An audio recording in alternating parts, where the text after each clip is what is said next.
Welcome to Chalk Talk. I'm Chris Love. And I'm Jane Mackey. Thanks for joining us. And Jane, last week you told our viewers about U.S. Sailing's $95 deal for college students to get a 4-year membership. Well, this week, I'm happy to announce Sperry Top-Sider has come in and sweetened the pot. Here's the deal. The college sailing team that has the most new signups for the college membership before the start of Spring Nationals in the spring of 2012 will be outfitted with brand new Sperry Top-Siders. We'll be keeping track here on Chalk Talk of which team has the most new memberships, and we'll keep you up to date and, of course, announce the winner at the end of the season.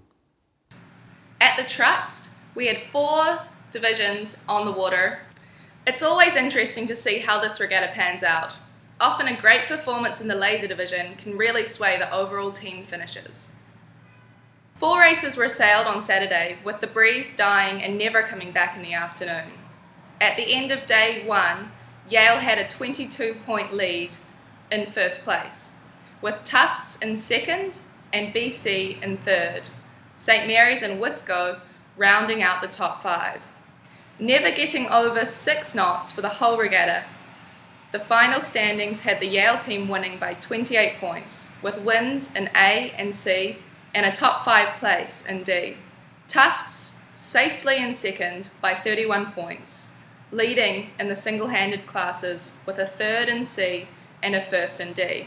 Brown pulled off a 3rd overall with their A division team finishing in 18th place. Thanks to Chelsea Smith for the images from this weekend's Drifter. The Mid-Atlantic Series continues as Navy and St. Mary's continue to host the top intersectionals 2 weeks in a row now.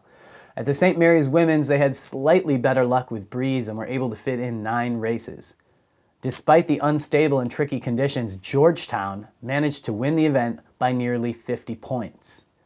Coaches at the event tell us that the winner of the pin was able to get left, use the shore effect, and get up the beat first. Last week, we asked where Sydney Bolger would sail, and this week, we get our answer. It's at the top of the women's A division, winning by 26 points. Harvard's Emily Lambert and Alex Jumper, URI's Amy Hawkins and Caroline Hall, and Connecticut College's Atlantic Brugman and Grace Medley battle it out to the end for the top 4 spots. In B Division, Georgetown's Nancy Haygood and Victoria Lynch finish well enough to give their team the overall victory by over 50 points.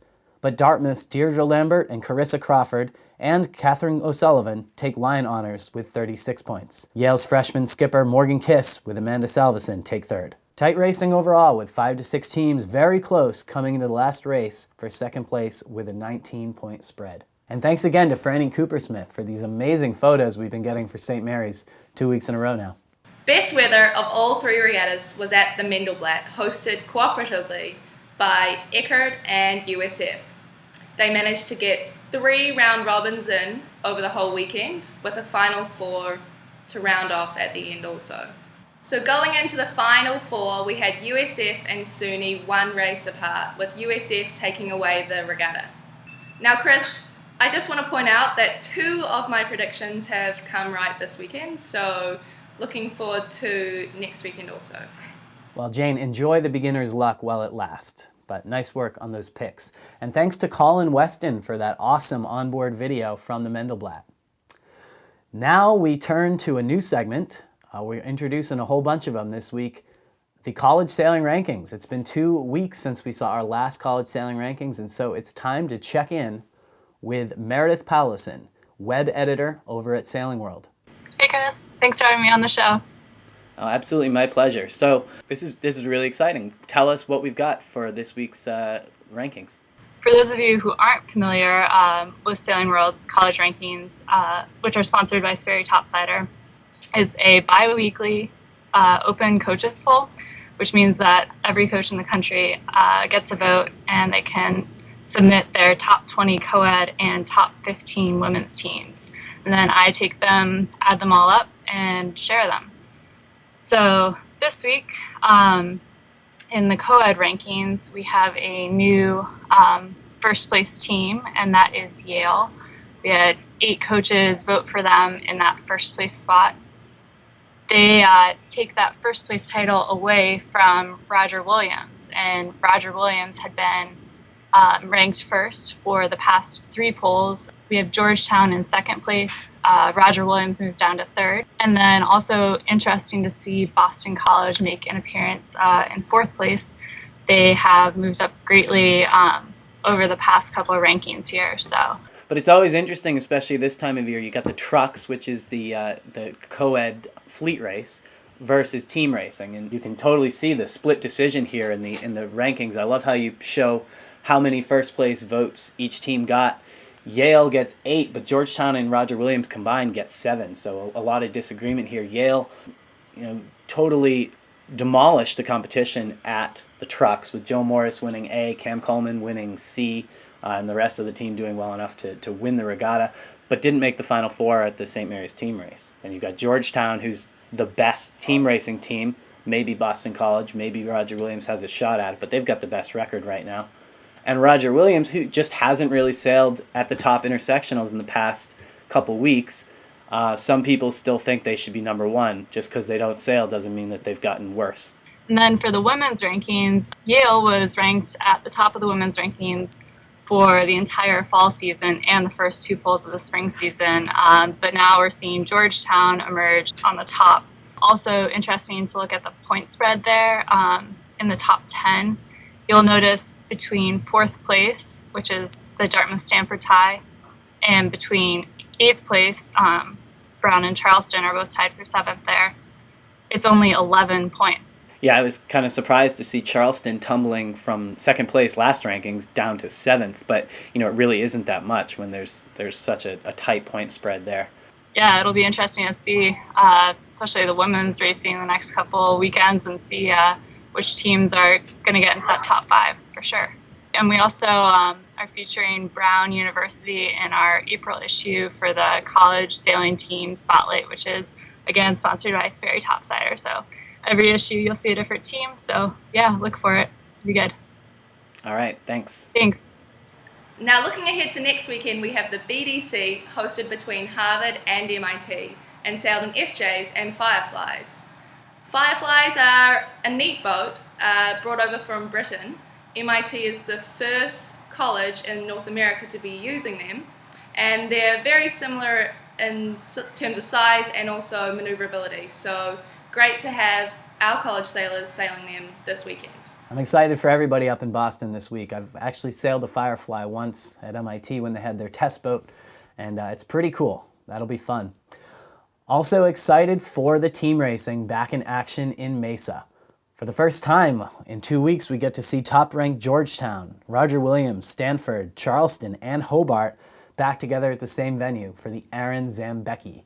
Another team race being held at the same time, the Admiral Moore at SUNY Maritime. Finally, the only weekend of the year, I think, where we've got 3 team races scheduled, the Duplin Women's, a promotional intersectional team race regatta at Tufts. This one is women's only. A very unique event, very cool. I've been the past few years, and I'm sorry to be missing this one. And now it's time for me to catch back up with this week's predictions. At the Boston Dinghy Cup, I'm going to take Boston College. At the Zambecki, I'm going to take Roger Williams. Excited to see them back. At the Admiral Moore, I'm taking SUNY Maritime at home. And now I'm absolutely floored to introduce a new interview series here on Chalk Talk. We're going to be running this through the rest of the season. It's Better Know a District. This week, we get to know CISA. I talked with Colin Weston, a junior at Texas A&M Galveston and president of the Southeastern Intercollegiate Sailing Association. So CISA, the Southeast, what are the states and what are some of the schools that are included in the CISA district? We have a huge district. It goes all the way from Colorado and Kansas all the way along the Gulf Coast to the Panhandle of Florida. I think the farthest west school is University of Colorado at Boulder, and the farthest east is University of Western Florida.